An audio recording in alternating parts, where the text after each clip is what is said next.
اللہ کے محبوب کا ایک فرمان سنیے، ہر دین کی ایک الگ شناخت ہوتی ہے، الگ پہچان ہوتی ہے، ہر دین کا ایک تشخص ہوتا ہے جس سے وہ دین پہچانا جاتا ہے۔ فرمایا اسلام کا تشخص حیا ہے۔ اب مجھے یہ بتائیے، ہر وہ رسم، ہر وہ طرز زندگی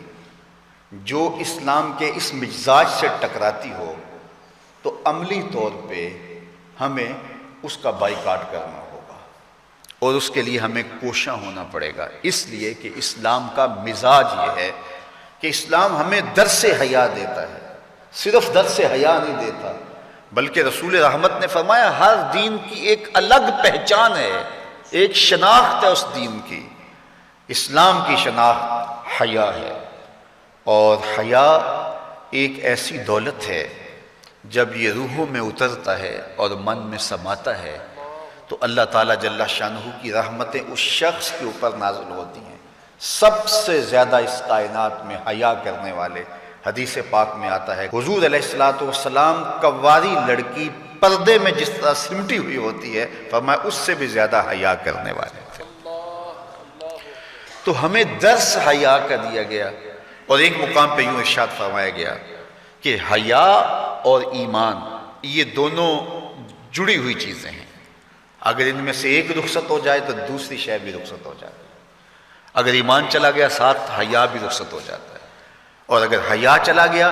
تو ایمان کے ثمرات بھی نصیب نہیں ہوتے۔ تو حیا اور ایمان یہ دونوں آپس میں جڑی ہوئی چیزیں ہیں، ان میں سے ایک تم سے الگ ہوگی تو دوسری اس کے ساتھ ہی چلی جائے گی، ساتھ ہی رخصت ہو جائے گی۔ تو آج مغرب کی فکر کے حامل لوگ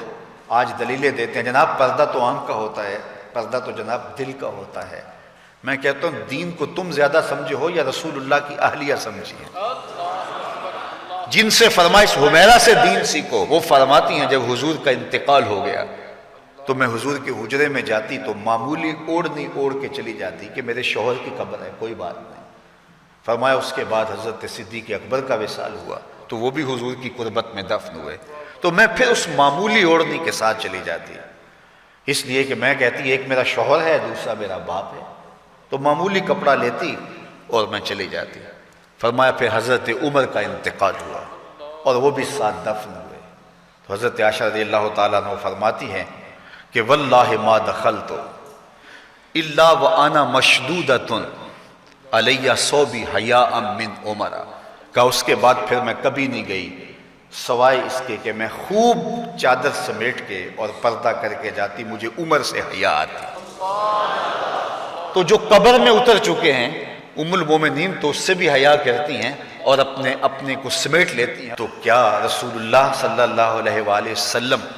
پر وہی جس خاتون کی آغوش میں اترتی رہی ہے ان سے زیادہ بھی کوئی دین جانے گا، ان سے زیادہ بھی کوئی سمجھدار ہو سکے گا؟ تو یہ اصطلاحات کہ جناب آنکھ کا پردہ ہوتا ہے اور دل کا پردہ ہوتا ہے، یہ ساری چیزیں مغرب کی طرف سے ہمارے اندر داخل کر دی گئی ہیں کہ اس قوم کو حیا کے جوہر سے خالی کر دیا جائے، چونکہ وہ جانتے ہیں کہ ان کے رسول نے فرمایا ہے حیا اور ایمان لازم و ملزوم ہیں، ان میں سے ایک رخصت ہوگا تو دوسری چیز بھی رخصت ہو جائے گی۔ تو یہ ان کو اگر کہا جائے کہ ایمان کو ترک کر دیا جائے تو یہ تو کبھی بھی نہیں کریں گے، تو لہٰذا طریقہ یہ ہے ان کو بے حیا کیا جائے۔ جب حیا کا جوہر لٹ جائے گا تو پھر نتیجہ کیا ہے؟ ایمان کے ثمرات بھی ان کو نصیب نہیں ہوں گے، ان کے نام پھر مسلمانوں والے رہ جائیں گے، لیکن ایمان جو روح کی گہرائیوں میں اتر کر کے وہ جو حرارت اور جو نور پیدا کرتا ہے وہ ان کو نصیب نہیں ہوگا، اور یہ جو ہے وہ عجیب ایک بے چینی کی زندگی گزاریں گے، آدھا تیتر اور آدھا بٹیر، عجیب قسم کا یہ ایک جو ہے وہ معجون مرکب بن جائیں گے، ان کے پاس کچھ بھی نہیں رہے گا۔ تو اس لیے ایک ہی بات ہوگی، اس چمن میں پیروے بلبل ہو یا تلمیذ گل، یا سراپا نالا بن جا یا نوا پیدا کر۔ تو آج دنیا کے اوپر ہم رسوا جو ہو رہے ہیں تو اس کا سبب یہ ہے کہ ہم آدھے تیتر اور آدھے بٹیر ہیں۔ علامہ اقبال نے جب شکوے کی زبان کھولی تو لہجہ بڑا تلخ ہو گیا، لیکن جب جواب آیا تو سارا نشہ اتر گیا۔ جب شکوہ ہوا تو لہجہ یہ تھا کہ تیرے کعبے کو جبینوں سے بسایا ہم نے، نوع انسانی کو غلامی سے چھڑایا ہم نے، تیرے قرآن کو سینوں سے لگایا ہم نے، پھر بھی ہم سے گلہ ہے کہ وفادار نہیں، ہم وفادار نہیں تو بھی تو دلدار نہیں۔ بہت سخت لہجہ ہو گیا، فتویٰ بھی متوجہ ہوا، لیکن جب جواب آیا تو سارا نشہ اترتا ہے۔ لفظ وہی ہے، صرف صیغہ بدلتا ہے۔ اب آواز ادھر سے آ رہی ہے، صفائے دہر سے باطل کو مٹایا کس نے، نو انسانی کو غلامی سے چھڑایا کس نے، میرے کعبے کو جبینوں سے بسایا کس نے، میرے قرآن کو سینوں سے لگایا کس نے، تھے تو آبا وہ تمہارے ہی مگر تم کیا ہو، ہاتھ پہ ہاتھ دھرے منتظر فردا ہو، ہر کوئی مست مئے ذوق تن آسانی ہے، تم مسلمان ہو یہ انداز مسلمانی ہے، حیدری فقر ہے نئے دولت عثمانی ہے، تم کو اسلاف سے کیا نسبت روحانی ہے، وہ معزز تھے زمانے میں مسلمان ہو کر، ہم خار ہوئے تارک قرآن ہو کر، ہماری پستی، زبوں حالی، ذلت، نکبت، رسوائی، یہ اس کا سبب یہ ہے کہ ہم نے کتاب اللہ کی تعلیمات کو چھوڑ دیا۔ وہ غالباً واصف علی واصف یا بابا اشفاق نے کہا تھا کہ لوگ اللہ کو تو مانتے، اللہ کی نہیں مانتے، تو جب ہم اللہ کی نہیں مانیں گے